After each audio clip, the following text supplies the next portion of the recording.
What's up guys, BoHD here from PhoneDog.com. Hope you guys are doing well. Now the successor to Samsung's very first modern day foldable smartphone, the Galaxy Fold, is coming very soon according to leaks and rumors. It should seriously improve upon the durability of the hardware, which is something that plagued the original Galaxy Fold at launch, and it led to Samsung actually delaying the launch and fixing the issues reviewers mentioned before launching the phone. So we're still expecting the Galaxy Fold to feature a foldable display, of course, one that folds along the X-axis, since Samsung has the Galaxy Z Flip that flips open like a traditional old school flip phone that folds open along the Y-axis. Now, some rumors suggest that the Galaxy Fold 2 will feature a bigger internal and external display. Currently, we have a 7.3-inch internal display and a 4.6-inch external display, but we've seen mention of a 7.59-inch 2213 by 1689 resolution internal display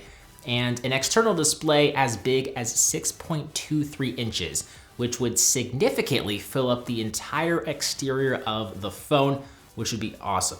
That's actually one of the biggest complaints of the original, because the 4.6-inch display on the exterior of the phone, while it's nice to have, sure, is still too small to comfortably use. So a much bigger 6.23-inch display would fill up the entire bezel and would look great and be a lot more functional. Now, both displays should be AMOLED. This is Samsung after all, but the front display could possibly be an LCD panel based on some leaks, but that just seems a little bit tough to believe because Samsung has adopted AMOLED displays. They've been one of the first to adopt this type of display, so it'd just be kind of silly for them to kind of go old school with an LCD panel. This secondary display is also expected to feature a standard 60 Hz refresh rate, but the main display would likely feature a 120 Hz refresh rate, similar to the Galaxy S20 series. And we should still see the ultra-thin glass that Samsung used in the Galaxy Z Flip to protect the display, but it will still be covered with a plastic layer on top. So just don't expect this to be the most durable display out there. It's still gonna probably pick up some scratches pretty easily. But one source says Samsung is making the plastic layer more durable than before to prevent scratching, largely because, drumroll please, Samsung wants to include an S Pen with the Galaxy Fold 2, and Samsung needs a stronger display to prevent the S Pen from scratching the plastic. But the S Pen would be a fantastic tool to have to take advantage of the large tablet-like display. I imagine it would feature probably the same features found in the most recent Galaxy Note. It should have a compartment to store the pen while you're not using it, which would cut down on the size of the battery, among other things, but I think the S Pen would be worth it. I think it'd be nice to have.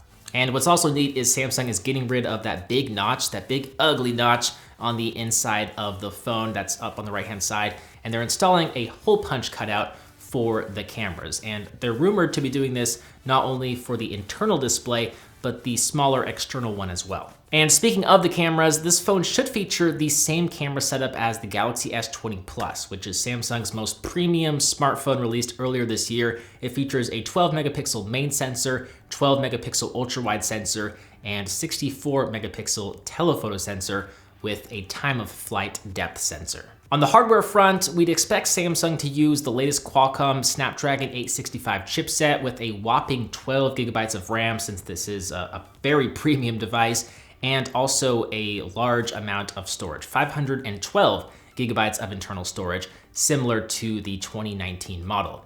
This is a premium $2,000 phone, so yeah, we can expect Samsung to max out the specifications. As for battery life, we don't have a concrete number, unfortunately, but early reports do suggest it could only come with a 3,300 milliamp hour battery, which would be very small and would probably only provide a full day of moderate usage if you just used the front display, let's be honest. So I'm hoping this isn't true, and I hope Samsung opts in for at least a 5,000 milliamp hour battery. But obviously the issue has to do with space and whether Samsung wants to sacrifice thickness for more battery, which it sounds like it does not want to do.